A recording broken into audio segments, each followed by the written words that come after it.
So it's Chippy at that's not even midday here on what are we? Day zero of Computex, June the 4th. We have put out 15 posts already, and it's all about Touch, Windows 8, and Ultrabooks right now.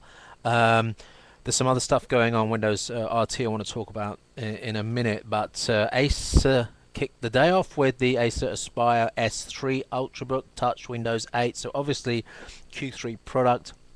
It's not something you're going to see in June, and in fact, actually, over the announcements I've seen today, I don't think anything is going to be launched in June. It's all Windows 8 stuff that's going to be launching in, we assume, Q4. So the Acer S3, S7. They've got the S3, the S5, and now the new S7. Very thin, 12.5 millimeters. It's Ivy Bridge touchscreen. The 13.3-inch version has a glass back. It looks very slick, and Acer seems to have done a good job. We don't usually expect that sort of design, level of design from Acer, but they've really pulled out the stops on that one.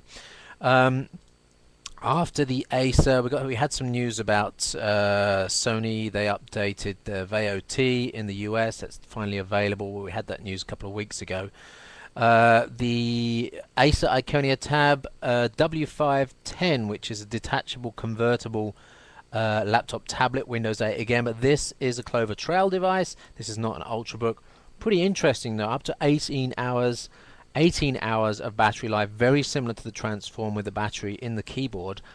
I'm looking at a picture here. 18 hours on Intel, be aware of that.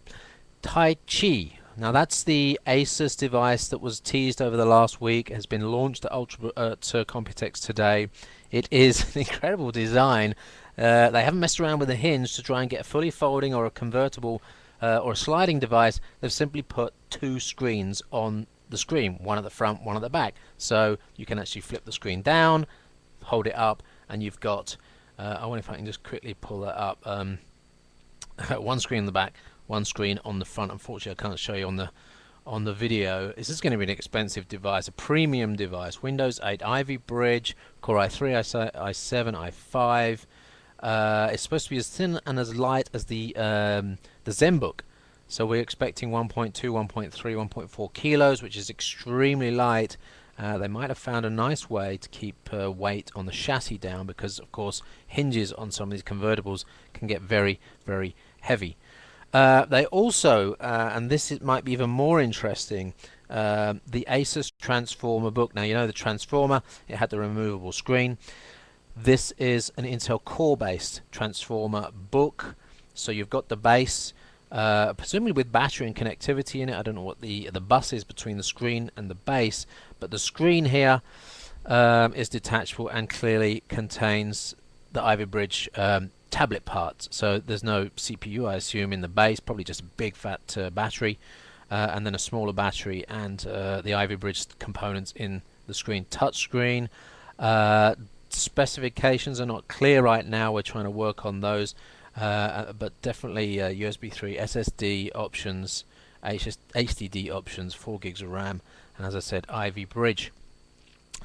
MSI, we got some information on the S20 slider. Check it out on ultrabooknews.com.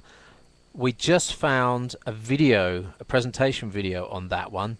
So go to ultrabooknews.com. On the front page right now is the MSI S20 slider Ultrabook in a demo video. It looks like it came from MSI. It's not a branded video at all, and it's a very honest video. The presenter is not so very good at English, but it gives you an idea of the MSI S20. Finally, one other device we want to talk about is something I haven't actually posted yet. We're just trying to get it in the database.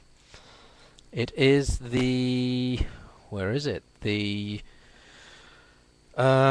Transformer, no, not the Transformer Book, the 810 and 600.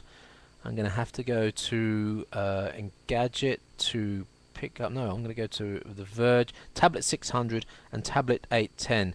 These are detachable tablets, so in the style of the Transformer, using Windows RT. very interesting here is that there's one version with ARM inside and there's another version, the 810, with Intel inside. So we've got the first indication that Windows RT for single on chip SoC might not just be for ARM, it might be for Intel as well. That would be a Clover Trail or Medfield or even next generation after that. So that's interesting. We're going to try and get confirmation on that. And actually I've called Nicole Scott from Netbook News, who's going to come on a hangout with me in about 20 minutes, and we're going to find out whether that's true, whether the Tablet 810 really is Windows RT and Intel SoC inside. So that's interesting. It's not Ultrabook news, but it's very interesting tablet news. Real crossover stuff. Windows RT, which we all thought, although there was some hints when Microsoft said it was for SoCs and not for ARM, but most people thought this was going to be for ARM only, so really completely crossing over to the other side with Intel and Windows RT, if that's true. Okay, there's loads more stuff happening, and Nils is in the background putting devices in the database like mad here. We've still got to get the MSI S20 in the database, but you'll find the TaiChi, and you'll find the Transformer Book, and you'll find the Acer S7 in the database right now on ultrabooknews.com. Loads of stuff happening on Plus and on Twitter in the background, so stay tuned. Thanks for watching, and I'll bring you another update from Computex, maybe at the end of day 0. Try and get some of the people on the floor in for a longer chat, maybe a sort of mini podcast. Thanks for watching. Catch up with you later on.